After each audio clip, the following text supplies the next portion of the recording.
August 1914 type position, where we had so many lying and tangling alliances. It's time to come to grips with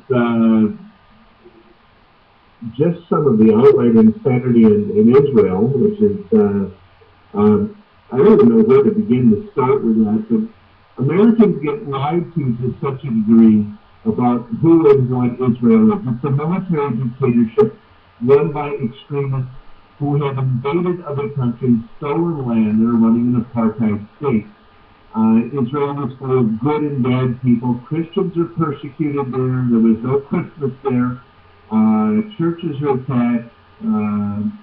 A lot of people are killed there. A lot of nice people live there. You know, but our blind support of extremist elements in Israel has been insane. And you can't blame anybody. And I'll say this, that the Christian Zionist community in the U.S., Christian evangelists, are the primary problem. And the less well-informed, the ignorant among the American Jewish community. And then, of course, Israel is deeply involved, as is Switzerland and other countries, in an organized, in a worldwide organized crime, drug dealing, cartel sort of thing. Israel is very deeply involved, but so is the United States, Switzerland, Spain, Italy, France, Britain, Turkey, certainly Afghanistan, India, and Pakistan, and these are countries I go to, so I feel hesitant to speak about them that openly, and some others. Israel is near the top of the group as far as where so many organized crime groups operate from, but they're very dangerous. They've because of laws that have been passed in the U.S. that allows money to pour in here, we have no government in this country anymore. The U.S. has never been, the nation we have talked about it being. It's been a work in progress, but we're moving the other direction 100 miles an hour. What am I going to be thankful that Romney didn't get in, who was the most prolific human being on earth.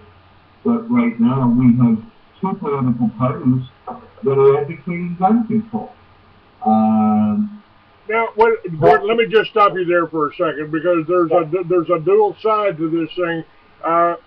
We have sold more guns in the last few months here since Obama got reelected than any time before, but they're all being registered. And many of these Israelis, these dual citizens, Israeli companies, have bought our local arms manufacturers. I believe Winchester and all that. Can you confirm? It's a hedge fund called Cerberus, and they own many of our weapons manufacturers. Yes.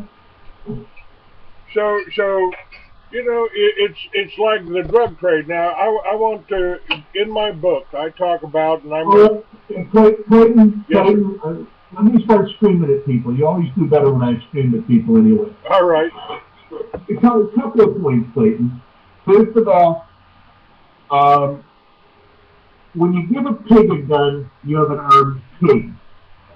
The fact that pigs went out and bought a lot of guns.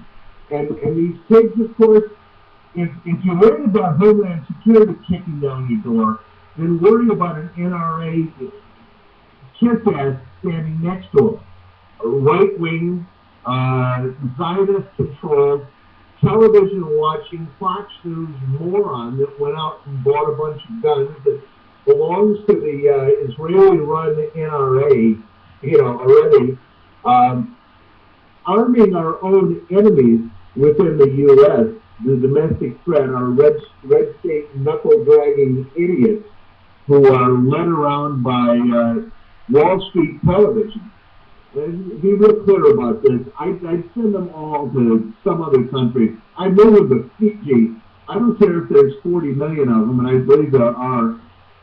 It doesn't do us any good when we arm the stupidest right-wing Nazi I can't, well, the words I would like to use here would make a Marine blush. Well, But arming actually, people, you I go to can. gun shows. I'm the only gun. I'm a gunsmith. I do historical restorations of weapons. I just finished this last week a restoration on a in the box, and it needed some work. But infield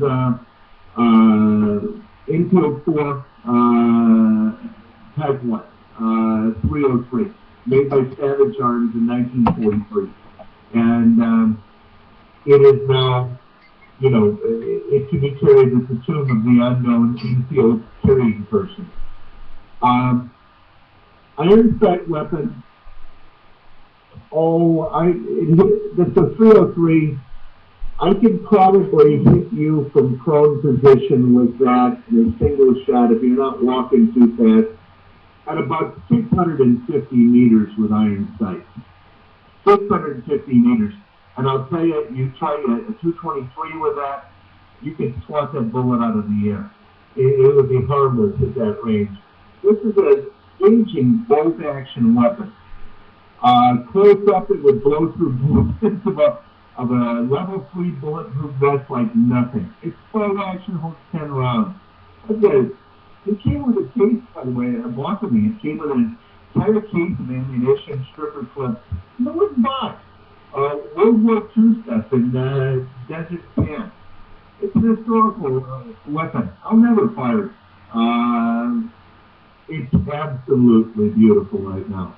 But what is it? You go out and buy a Bushmaster or whatever.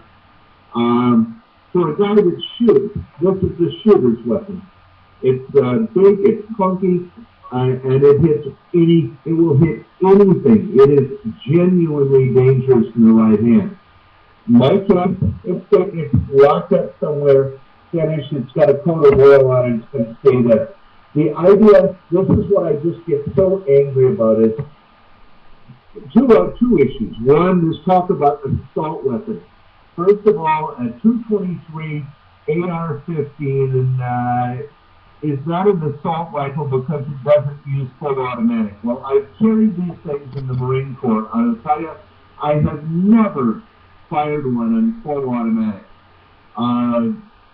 Nobody uses that. Secondly, if you wanted an assault rifle, go out and buy a Browning. I've got a friend that's got 2 Brownings and Winchester 300 Magnum. They're, they don't have huge clips on them. But my heavens, these things, these are dangerous guns. And these are pure sporting rifles. They don't have any plastic on them, no handles, no huge magazine hanging down. They are death dealing. They are absolutely devastating weapons. Devastating. As is a standard Remington 870 shotgun. Without the extended tube and without the handle on it. All people are doing is buying 22 caliber rifles or shotguns made up for Halloween, and they're calling them assault weapons. And the other thing, that's my first issue. And who's making money from this? The NRA is getting absolutely rich. My other issue is Republicans are totally silent on all of this. Okay? Why are they silent? I've got Obama talking about gun control. We have an iconic crime here that is not being investigated. It's not the first one. We started with Fort Hood with Major Hassan from Homeland Security. What do you mean he worked for Homeland Security? He was on President Bush's Homeland Security transition team. Major Hassan, the psychiatrist from Walter Reed, that murdered 13 people in Fort Hood. Well, I published an article showing, and it's despite the fact they tried to clean the internet up, at George Washington University, I had him sitting next to the Director of Homeland Security. I've got him on a White House transition team. He was part of the Bush Insider Group. He was hardly an Islamic radical. He's a Republican Party Homeland Security employee. And Malvo, the DC shooter, he was part of the Delta Force. That Malvo, John Allen Muhammad. Malvo was the young kid that he had checked out of immigration detention in Seattle. Something a federal judge couldn't do. The line, I'm sick of the line. But right now, the idea of arming people in the U.S., I'm sorry, what good does it do to arm stupid people? The people who have the guns are the people we have to worry about. This is one of the reasons the president wants gun control. Heaven forbid, because of the insider threat issues, that we're arming right-wing, neo-Nazi, anti-American people in our own country. Anybody that's watched Fox News, that listens to Rush Limbaugh and Hannity, has been brainwashed, just like Jesse Ventura's show last week. They're brainwashed. They're a danger to themselves or others. They are chronically ignorant. The only thing, of course, is that they're all cowards anyway, so it doesn't matter. But I'm sick of we've got police everywhere. Now we have armed idiots.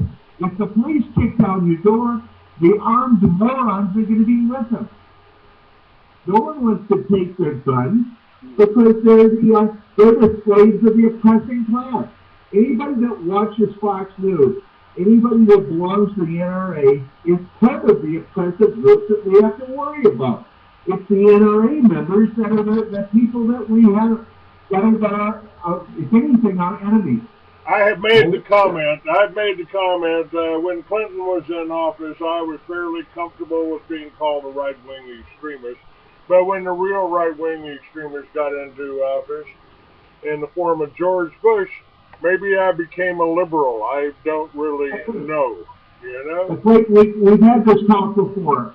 One of my longtime friends was one of the couple of heads, Thomas R. Wayne of the Michigan militia.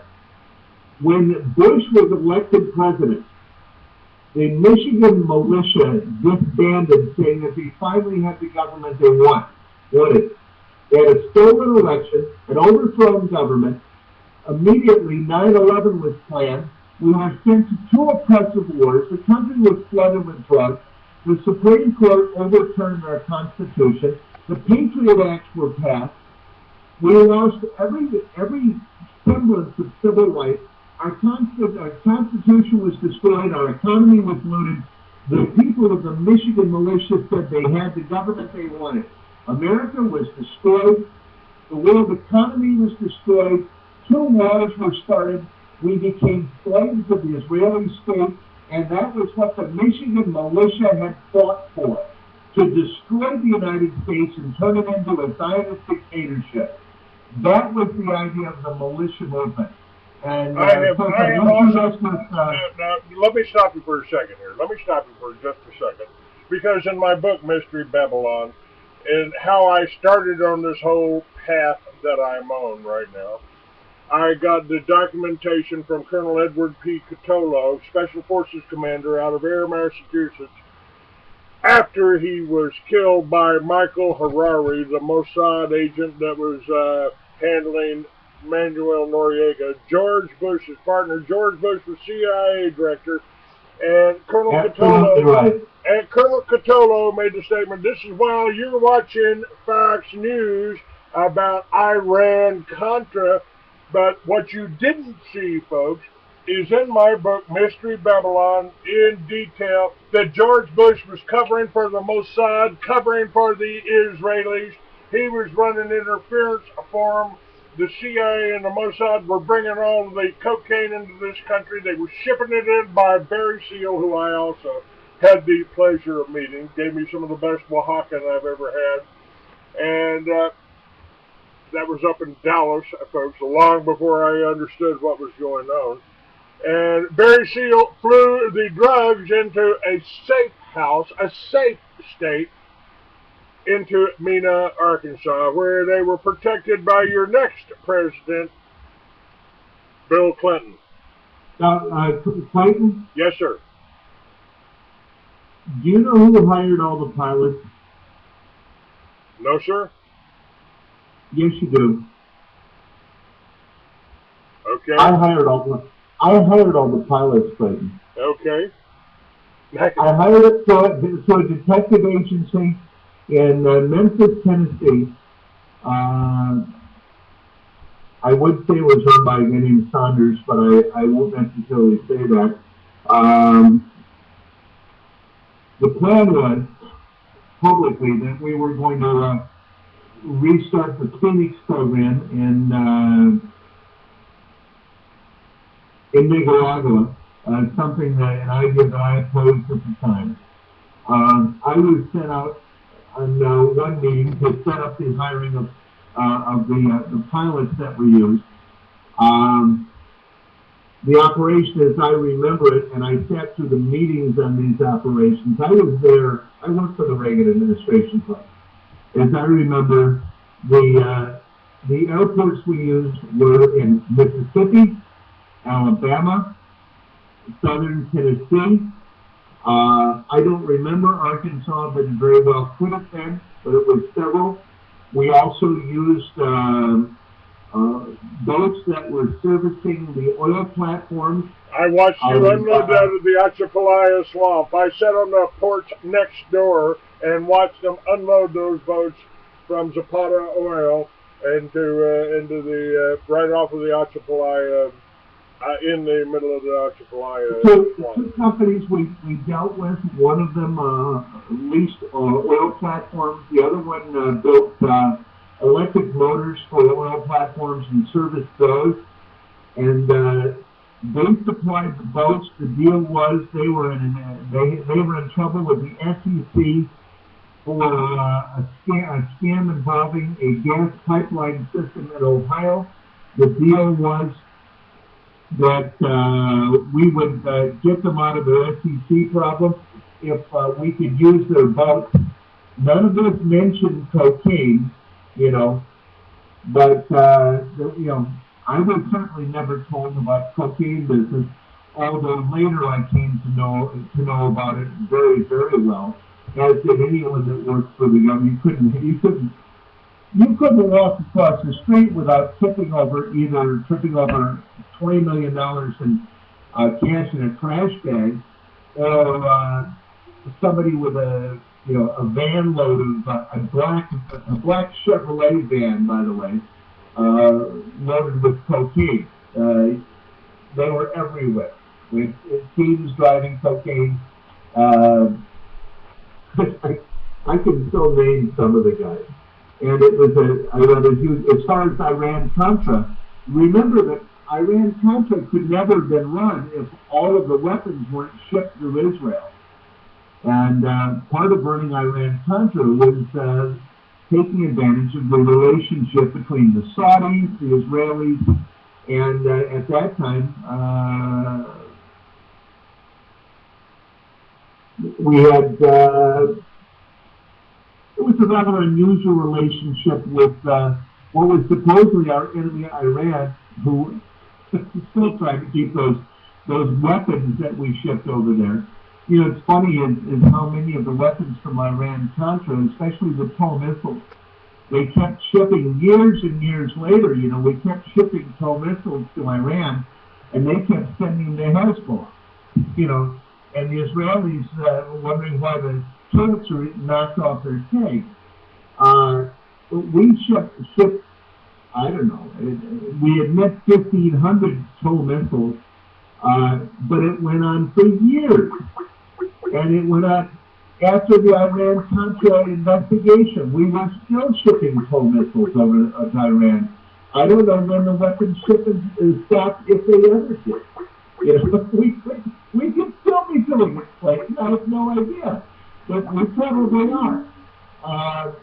The international arms business is totally uncontrollable, and there are so many people above the law in it.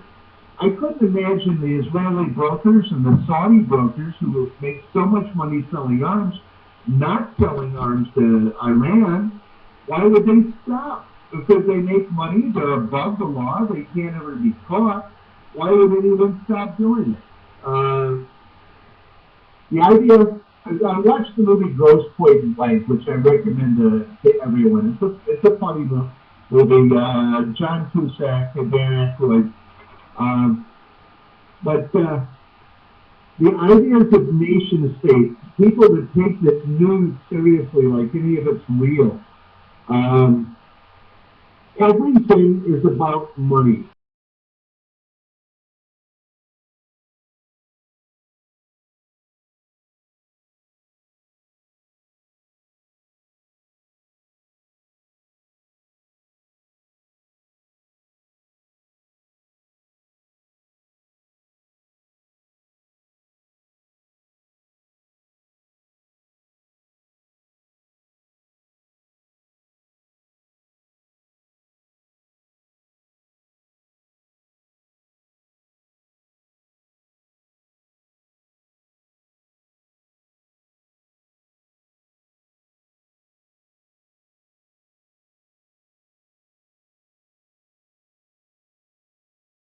About stealing money, enslaving people, keeping people stupid.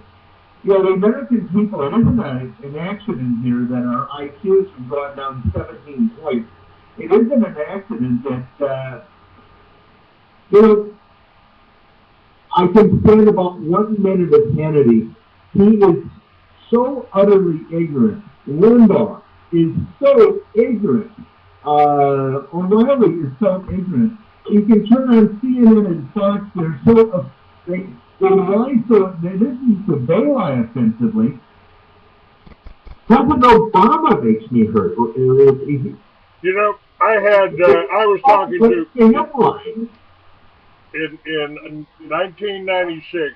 I was on the presidential circuit, presidential campaign circuit from Maine to California.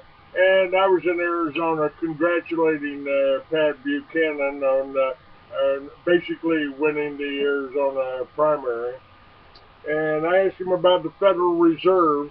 And I said, how come you don't talk about the Federal Reserve, Pat?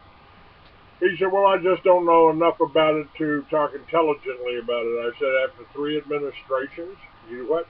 And Pat, how could you do that show with Bill Press all those years and not walk around that desk and slap the tar out of him? And his answer was because Ted Turner pays me a lot of money not to. I said, well, I think you've answered all of my further questions, Pat. Thanks for being on my show. Go ahead. Yeah, that's an issue with Pat. Because Pat used to publish a fair number of things that I wrote. We tried to get him over to BC because we have 100 times the readership he has. Buchanan is smart enough to know better, you know, and he has some basic understanding of what's wrong, but he would rather, he and everyone else, let's take on Ron Paul instead of Buchanan, because Buchanan is irrelevant now. Is he still alive? Yes, he's still alive. It's one thing, like Paul, for instance. Ron Paul theoretically would have won this election. Two things here. One is that for all the intelligent things Ron Paul said and the policies that you and I both agree with, he's gutless. He gets out and fights and he won't do anything. He was happy. I was asked to go work for him years ago. And I suspect I was being asked, but considering who was asking, it was to keep an eye on him probably. But because there was a fear that he might grow a pair, as we say. Because he was seen as the clown prince of the Senate. You know, the would-be one radical out there making noises.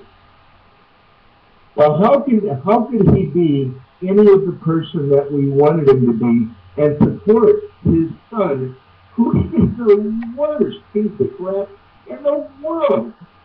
Jesus, his son is a nightmare, an absolute nightmare. And first of all, how do you raise a nightmare? And then secondly, I mean, I've got kids I wouldn't want to have run the country, you know. I will admit it, he won't. Uh, so he's gone. Okay, He's now, clicked away. I agree. Hold on just a minute while I do this.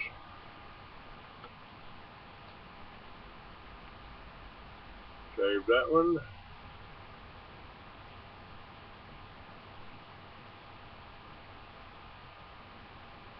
And start this one. All right. This is the second half of the Free American Hour. My guest is Gordon Duff. He's editor of Veterans Today. You're talking. You've just been talking about Ron Paul being ineffective. I had Ron Paul on the cover of my magazine. I went up to Northern State up there where he was having his convention. Went to his convention. I had another latest issue of my magazine with him on the cover, and none of his people would let me even talk to him. And Ron's been a subscriber of mine for 15 years or 10 years that I was publishing the Clayton, I'll tell you that anyone that has anything to do with their political system will be polluted.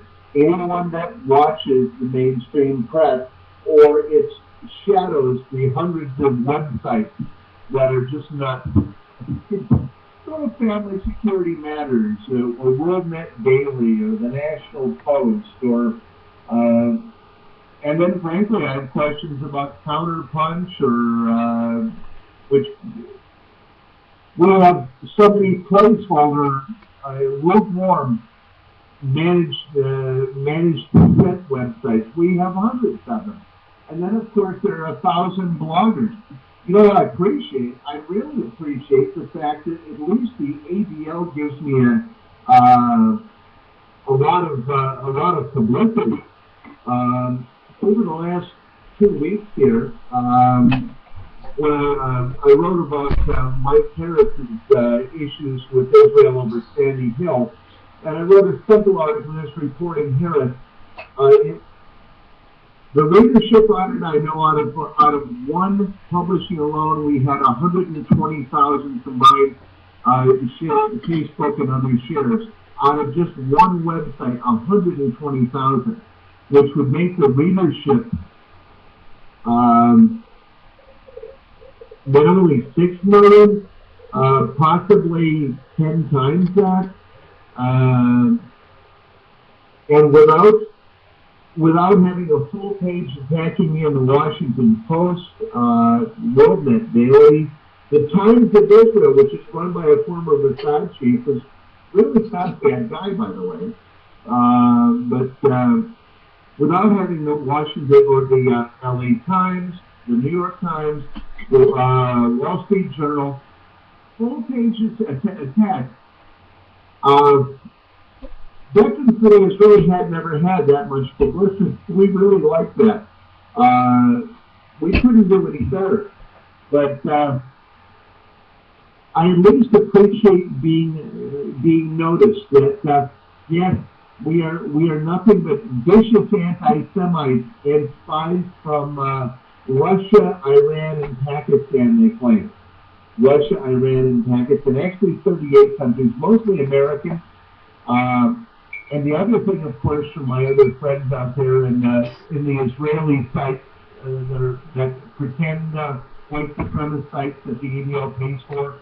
If you didn't know this, by the way, all of the white supremacist sites are on the payroll of the ADL. They pay for them in order to use them to try to smear people.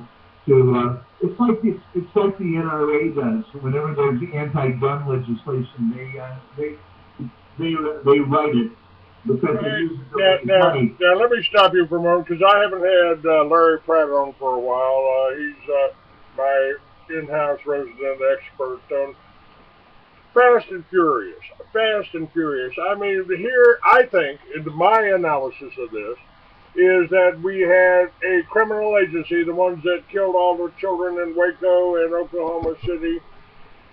We had a criminal agency, the BATF, running and supplying guns to supposed drug dealers. I think they were supplying guns to their fellow agency, the CIA and the Mossad, and I don't think there's any difference for the two. They both work for the banksters.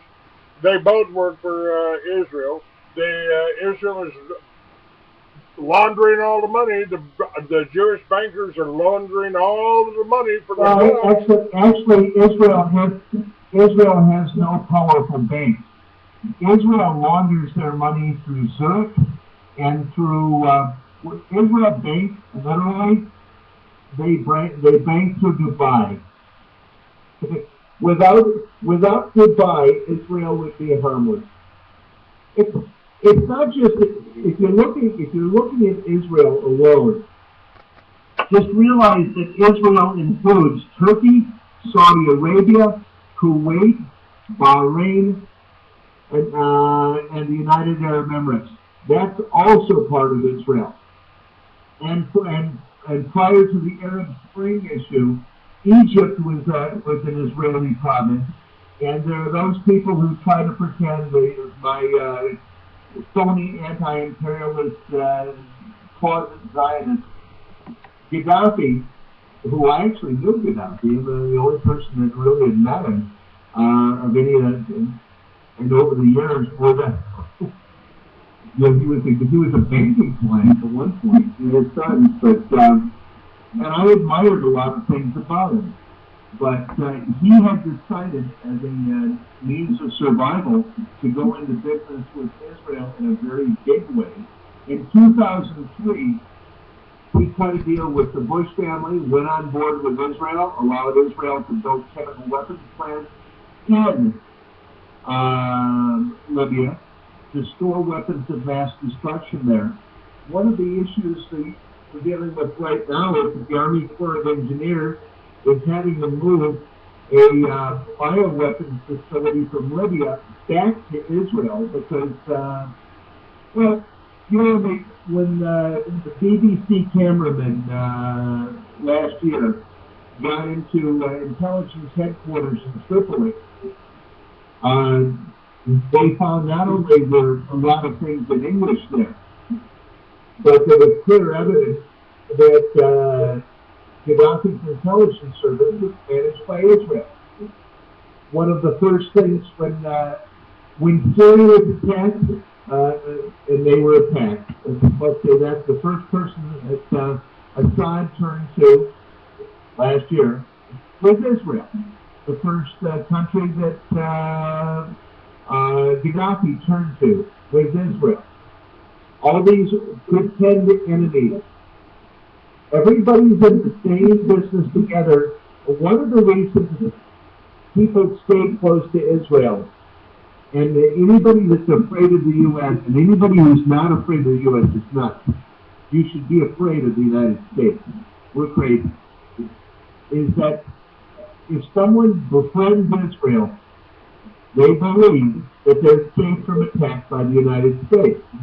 If the Iranians were smarter, they'd be paying off Israel and singing their praises, because then they'd have the use of the U.S. Congress. Israel would lend them Congress.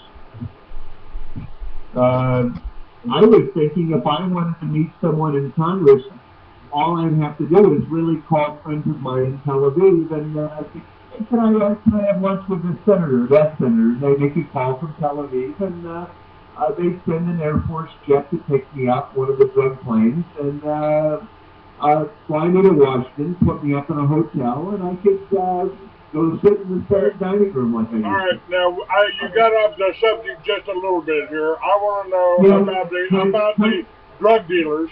That all of these people, I mean, the CIA and the Mossad are run under drug dealers. You even informed me about somebody that's written about in my book, Mystery Babylon, New World Order Unveiled, Michael Harari, who killed Edward B. Catolo over an exercise in England. And so Michael Harari showed up in Libya, wasn't he? Michael Harari working for the Mossad. For those who don't know, Mike Harari is the confessed planner of 9/11. the former head of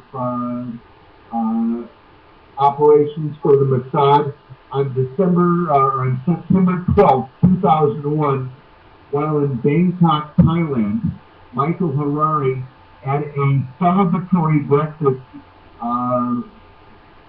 which included his son, Dmitry Kolosov, and selected members of the Mossad team, admitted to having planned and conducted the attack on the United States on 9/11. And in 2007, the FBI flew a team to Bangkok, put Dmitry Kolosov on a lie detector, and questioned him about this. The FBI has all of this information. No attempt was ever made to investigate this further. They have the testimony, they know it's true, or they certainly wouldn't want anyone to trust it. Why would they fly to Bangkok unless they were serious? I refer to 9/11 as an exaggerated case of Jewish lightning, and I think I was absolutely accurate. And then the month after that, they tried to kill me 3 times. None of it would have been done without the Bush family. But one of the things where we, and I guess it's where we get off track, is when, and I wonder if I'm right or not on this, but I try to sound like as much of a moderate as possible because, well, I have some of my best writers, some of my most productive people, best thinking people here are Jewish. And I've found them very good to work with. People have asked me, Clay, why do you hate the Jews? And I said, my answer is, I don't hate them. I hate thieves, I hate liars, I don't hate the Jews, I almost admire them. If us white Christians had it as together as they do, we'd own the Federal Reserve, we'd own the Bank of England, we'd control the Catholic Church. Well, first of all, we wouldn't have the Federal Reserve run by the Rothschilds if it weren't for Woodrow Wilson.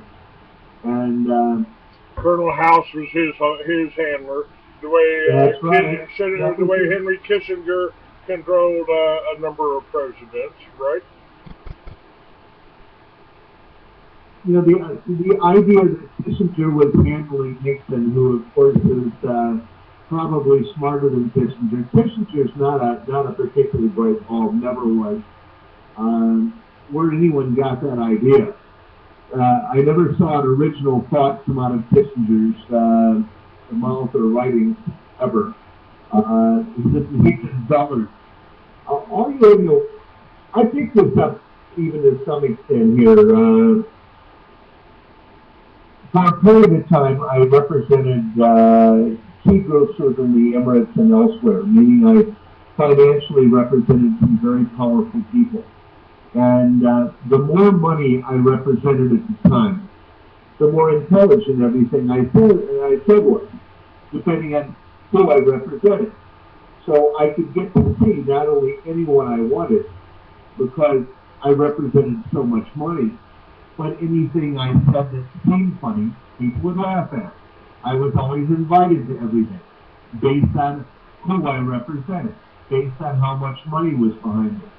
The truth being, this is what I find quite interesting about the educated people in the United States.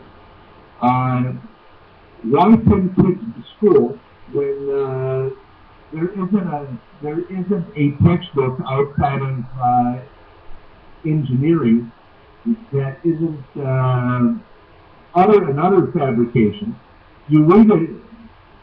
If you read a history book, a book on foreign affairs, diplomacy, even law right now, law books are written by members of the Federalist Society whose idea of the Constitution is utterly demented.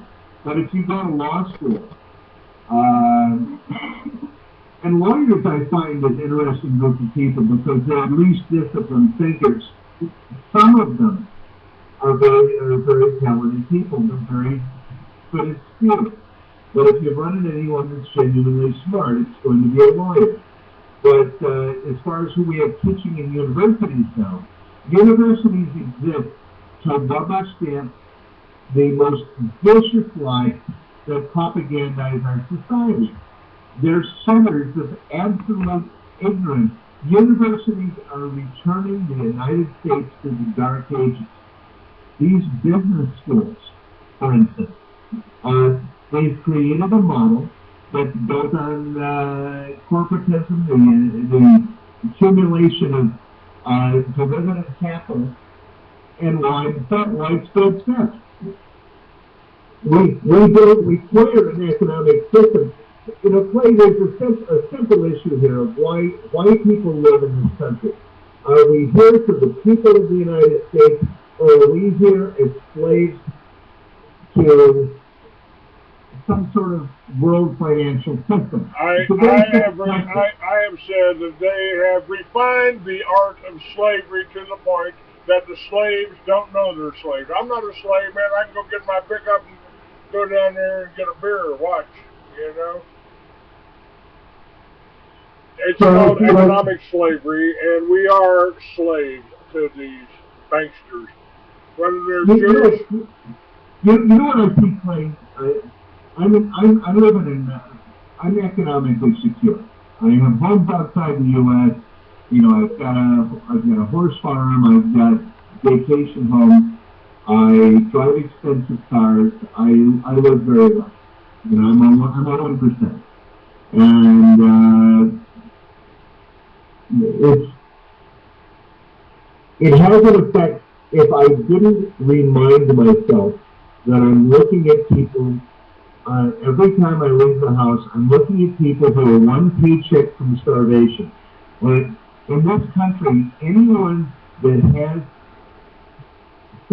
that's more than two paychecks from starvation forgets about everyone else. We can't have security because we don't manufacture anything, almost nothing in this country. Industrial productivity means nothing.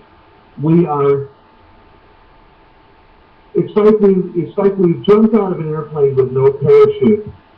We're approaching the ground, and as long as we haven't yet landed on the rocks, everything is okay. Well, I can sit here and say everything's okay because I can sit and buy things I don't need till the end of time. No one worries about paying a heating bill or the endless amount of property taxes I pay every year in several countries, which drives me crazy. It's enough to support 3 families. Just property taxes alone and the idiotic maintenance and storing electric and gas bills or whatever, but the money's there to pay for it because, frankly, I can make so much money in the bond markets because I understand them well. That I can make $100,000 a month in the bond markets without grieving. And it takes nothing to do this. All you have to know is the manipulation. But anybody in this country that has any money at all forgets what it's like to be a human being. That's how it's set up. We live in a society where if you have 50 cents to your name, you go crazy. We sit in our cars, we sit in our houses, we don't see people, we don't see the suffering. We wonder why tens of thousands of veterans have killed themselves. We wonder why people are standing out in the streets with signs. And, this is a classic. A couple of weeks ago, on my own property, I found I had someone, I got a wall full of gardens. Someone that had moved in and built a lean-to on the other side of one of my wall gardens and was living there. How do you deal with it? You know, I have to figure, I can't get help for anyone unless they're a veteran. And then, if they're a veteran, there's a good chance that they were thrown out with a bad conduct discharge after being sent to Iraq or Afghanistan a half a dozen or a dozen times on medication, so they don't have any rights anyway. So I have to, first of all, get their discharge date, and then try to get them help. And then why would somebody have to be a veteran to have any rights in the United States? Now Now, I've got some articles up here from Veterans Today. From one of these that I was looking at is Jim Fetzer, and he's talking about from America to America with a K, the end game. And what do we have to look forward to in 2013? There doesn't seem to be any answers other than what we did what Iceland did. They said, you know, we arrested the bankers and we bailed out the people. Now, if George Bush, when he walked out of the door, had handed $2 trillion to the American people would have turned around and given it back to the banksters, paid their land off, and we wouldn't have 1 million people out of homeless in America now. What is the answer? What are we looking for here? What can we do? I mean, talking strategically here. well, Clayton, we're facing these things. Over the past few weeks, there have been serious threats against the U.S. government, and there have been threats of terror attacks against the U.S. people. I believe that Sandy Hook was a terrorist attack. That it was my guess that it was a terrorist attack, and then Mike Harris went on radio and blamed the Mossad for carrying out Sandy Hook. Okay, I simply reported on it. I wrote a short article, which will be the most read article in the world this year, by the way. Simply reported on what Mike Harris said. It was originally published in Press TV. And almost immediately thereafter, I came under a concerted attack from Israel and all of their lobby within the U.S. That, you know, should have bothered someone. That, you know, I don't care, you know. But the attack was so concerted. If Israel were innocent in this, they would have just simply ignored Harris because, you know, frankly, you know, Mike's an excitable guy, but Mike's not a dumb guy. Mike's a real smart guy. Mike's a very angry guy, you know. And there were a number of irregularities in Sandy Hook. We were expecting a terrorist attack from Israel. That's who it was from. The White House knew this.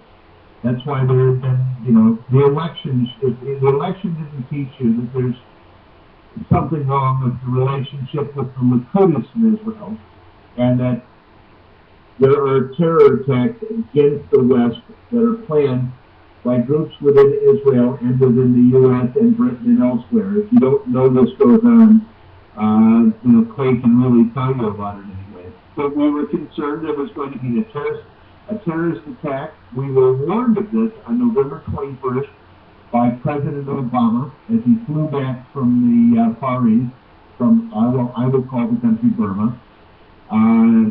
He wrote a memorandum saying that the U.S. was going to be subject to acts of violence by groups within the government, and there was nothing done without full police and FBI complicity. I believe these groups are out of control.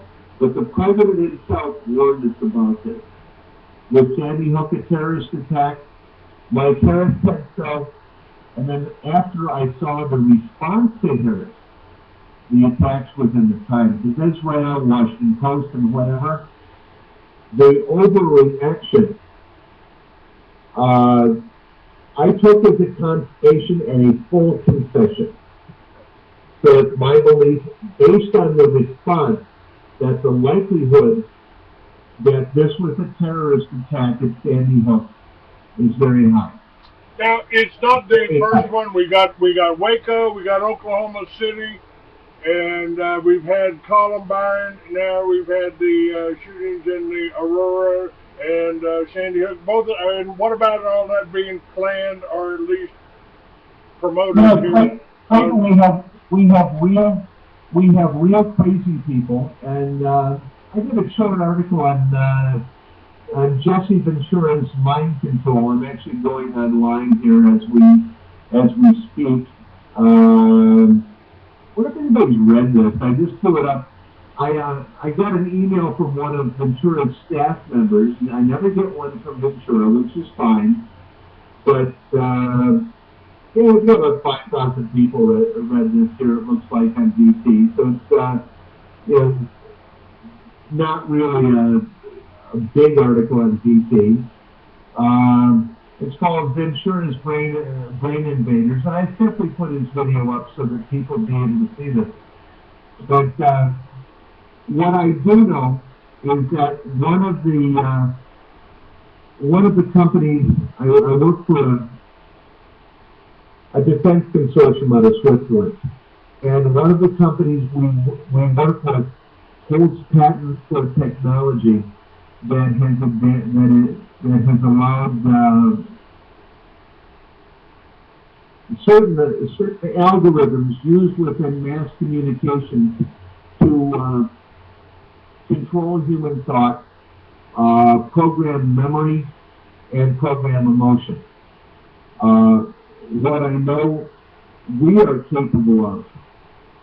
And Ricardo Boletsky, have you had him on your show yet? Right. What's that now? Have you had Ricardo Boletsky on your show yet? No, I haven't, sir. Ricardo can explain the technology, but we have the ability. I could have you think you're the king of Sweden and shout the Queen of England. I could program that into your memory right through your mobile phone. We not only know how to do it, and I can possibly have this explained to you, the technology in detail by people who were involved in developing it, but it is totally possible to do. But not only did we discover the technology ourselves, but we found through other research that it was already in use. That certain mobile phone manufacturers had put chips in phones that had allowed mind control signals to be used over the 4G network. And it takes a 3G, 4G internet-based phone. And we picked it up initially. There was I'll call it a subcarrier, with a Beethoven movement in it. And within the Beethoven movement were the algorithms that are used for controlling memory, controlling emotion, implanting memory, implanting irresistible, and I am told, and I always like to think of myself as being beyond this, and I've been told by my own people that they can run me around like a hand puppet, and I'd never know it.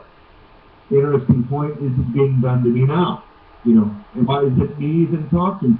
We don't even know this. You know, you watch X-Files. I don't know if people remember X-Files. It's been off the air for a while, but one of the subjects were implants. And we are finding that there are a significant number of people out there who are targeted individuals. And there are people who have attacked the Bush family, who write letters together or whatever, but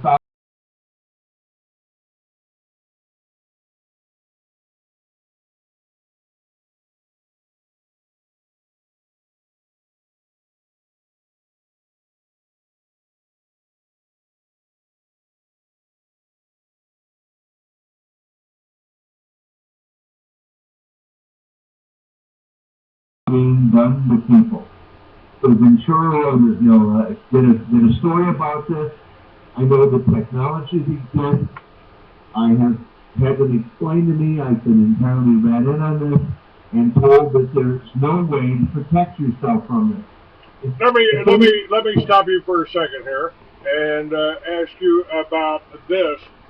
I did a show, and I've got a link up on my Facebook site about the most dangerous drug.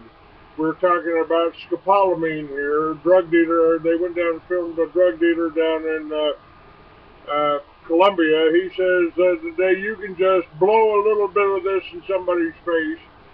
Comes in a powder like cocaine. You can blow a little bit of that in somebody's face and own them and control them, and they'll go and remove their money from the bank account and hand it to you.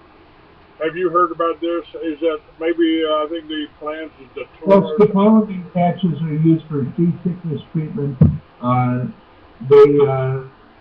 Scopolamine was used as what was called twilight sleep for childbirth, meaning that people feel all the pain but can't do anything about it. Scopolamine was the drug of choice from the movie. It's a really fine film with Lee J. Cobb, The Exorcist 3. If anyone hasn't seen that, Netflix I'm sure has that, or Amazon Prime. But that our electronic controls are well beyond this. But here's my belief about what we're hearing about scopolamine. I believe that it is a fallback disinformation. This is my impression statement. That our capabilities are 1,000 times beyond this, and rather than have people find our real capabilities, which are RF-based, radio frequency-based, that the thing that we jump to is scopolamine. We jump to lone gunmen, and I've had this thing with Jeff Prager, who I respect as a researcher. When we're talking about Sandy Hook, that somehow someone got a hold of this kid and he went into the school and killed these people and whatever. And that the other people that were seen outside the school were off-duty police, and that there was a lot of confusion. Well, they definitely found a dead young man in the school. As to whether his rifle was locked in the trunk of his car or not, the police said it more than once, so I've got a serious problem there. Here's a problem we have, meaning that we are all suffering from mind control. The movie JFK is to me the proof. The movie JFK proves in a satisfactory manner to any person, especially if you have the unedited, more recent director's cut version, that the CIA was certainly involved in the killing of JFK. And the reasons behind it could be many, from the Federal Reserve to Israeli nuclear bombs or whatever, or mob-related things, but certainly the CIA is responsible for the killing. That there were as many as 8 shooters involved, that George Bush Sr.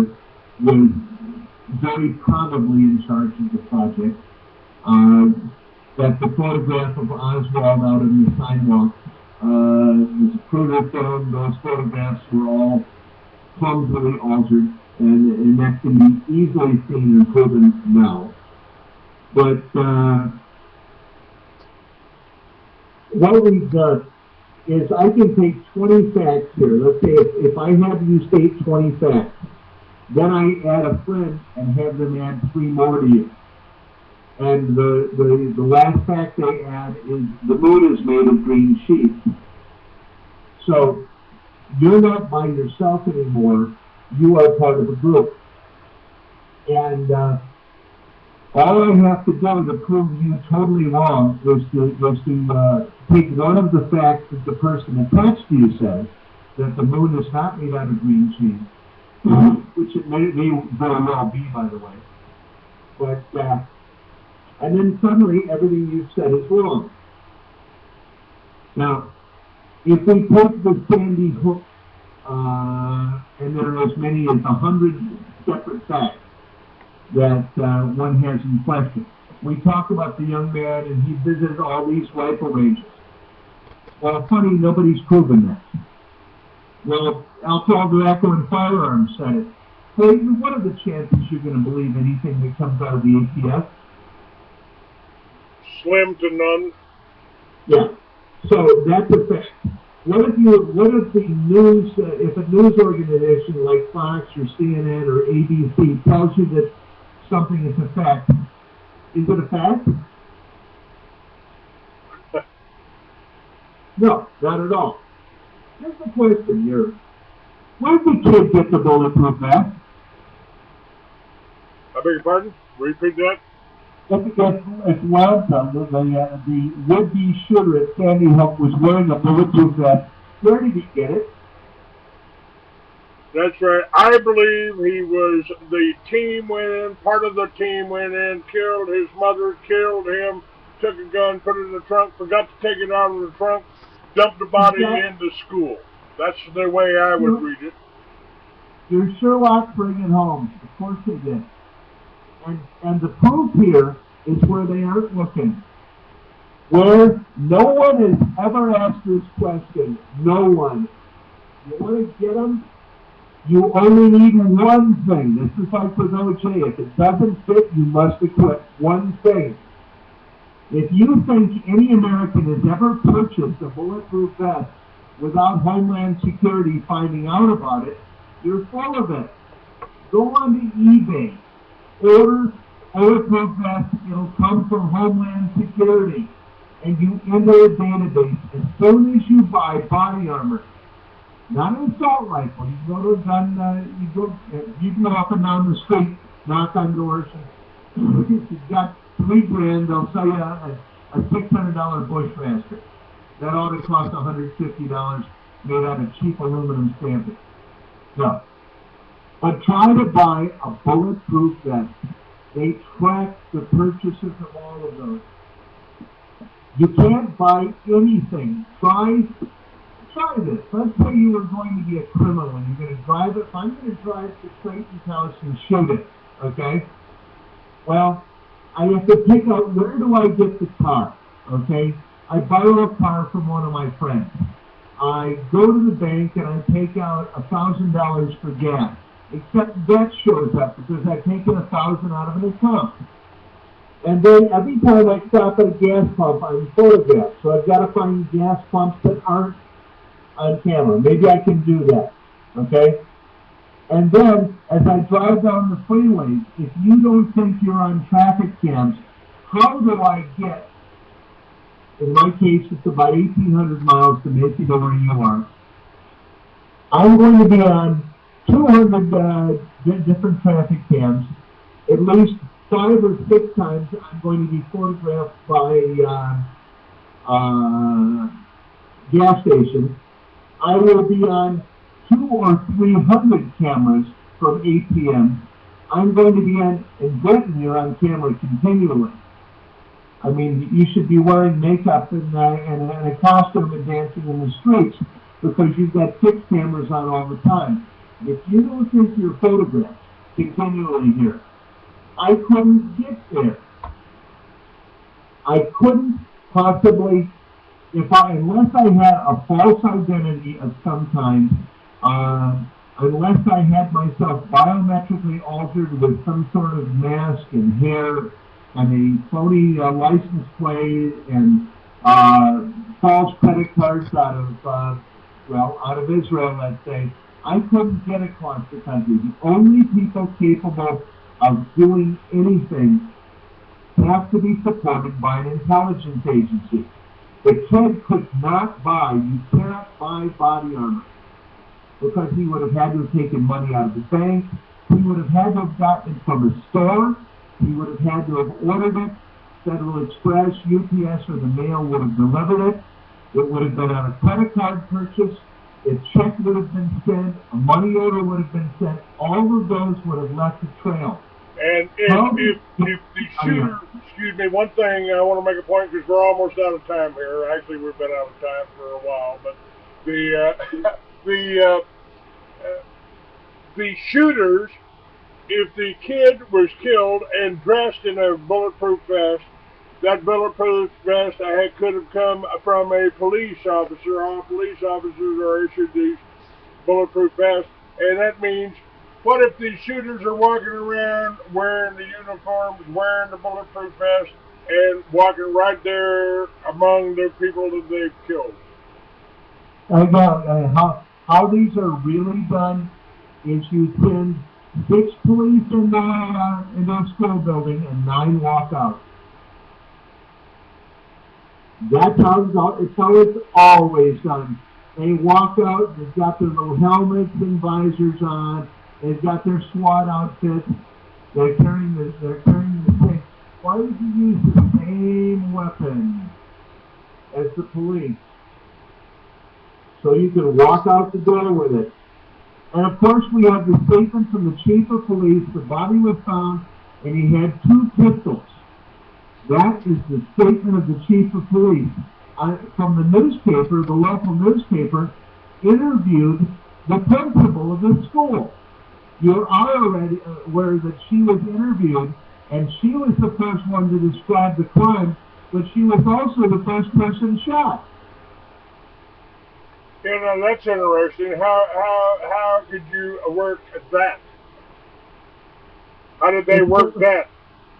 The one fact, you don't need to put, the problem we have is that makes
mountain. I'm 500 meters from a Gander Mountain. I'm 6 miles from a Cabela's. You can't buy them there. You try buying one online. You need a trail 1,000,000 miles wide here. He had a bulletproof vest. He couldn't have bought bulletproof vest. It makes it a conspiracy. Prove to me where he got the vest. If you can't do it, it's a conspiracy. Just the vest alone. Not the gun in the trunk of the car, or the Russian satellite photos of 3 people going in the door of the school, by the way. You don't even have to have that. And say, oh. And remember the woman that was in the closet? The police knocked on the door. She wanted them to put their badges under the door because she didn't trust them. All right, we're out of time. Gordon Duff, thank you. I appreciate you getting up this early after Christmas and being on my show. Oh, it's not early. It's that I don't go to sleep till 5 in the morning, Clay. All right, Gordon Duff, thank you for being with me, sir. Thanks, Clay. Bye-bye now.